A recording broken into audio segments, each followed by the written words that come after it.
Before we get started, I want to make one thing clear.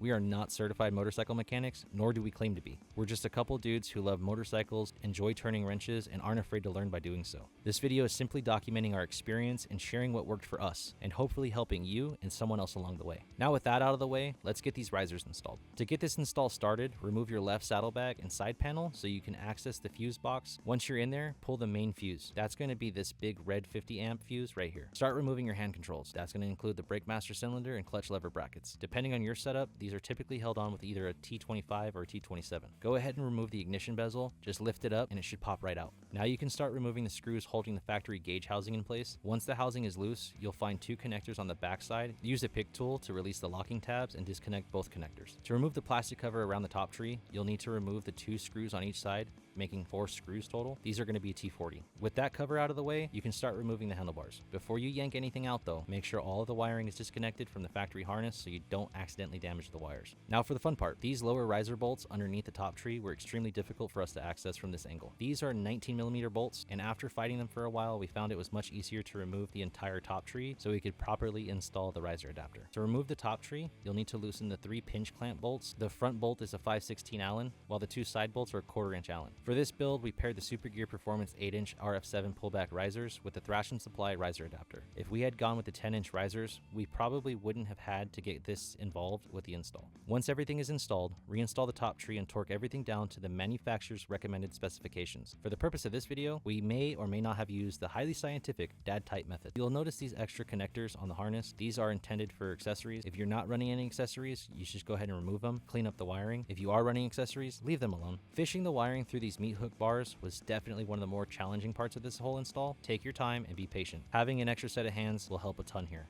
With a little finesse, we were able to get everything through without any issues. Some people use a pick tool, but personally, I didn't want to risk poking a hole through the wires. I used a small flathead screwdriver to gently guide the harness out while Kyle pulled from the top. With the wiring sorted out, reinstall your hand controls onto the new bars. For this setup, we went with the Thrash & Supply low bend bar. Super Gear Performance does offer their own line of handlebars, but they were not available at the time of this install. Now's a good time to mock everything up. Make sure you're happy with the fitment and riding position. Once you've got everything lined up, start routing your wiring through the side ports of the risers. Again, take your time here because it can be a little tricky. When installing the gauges into the Super Gear Performance gauge relocation kit, make sure to remove the factory bushings and bezels from the stock gauges. This will allow the new housing to close and seal properly. You'll also need to connect the supplied bullet connectors to your factory speedometer harness. Match the colors accordingly. Purple to purple, red to red, green to green, white to white, and black to black. Now it's time to reinstall everything. We found it much easier to assemble the risers and bars onto the top tree first and then set the entire assembly back onto the bike. Is this the correct way to do it?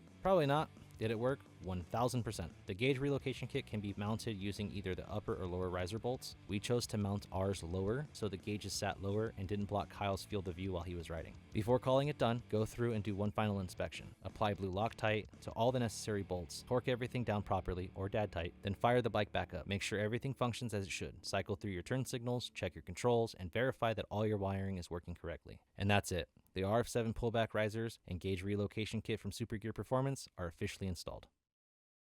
Well, install went pretty good. A couple little bobbles, but figured it out. Nothing too crazy. Came out really good. Height was exactly where we wanted. They have a really good kit, solid parts, good quality. My only gripe was they didn't have any handlebars in stock, so I had to outsource some handlebars. But other than that, they got awesome parts, and I can't wait to get this thing out in the daylight and out in some rallies and show this fucker off. Super Gear Performance.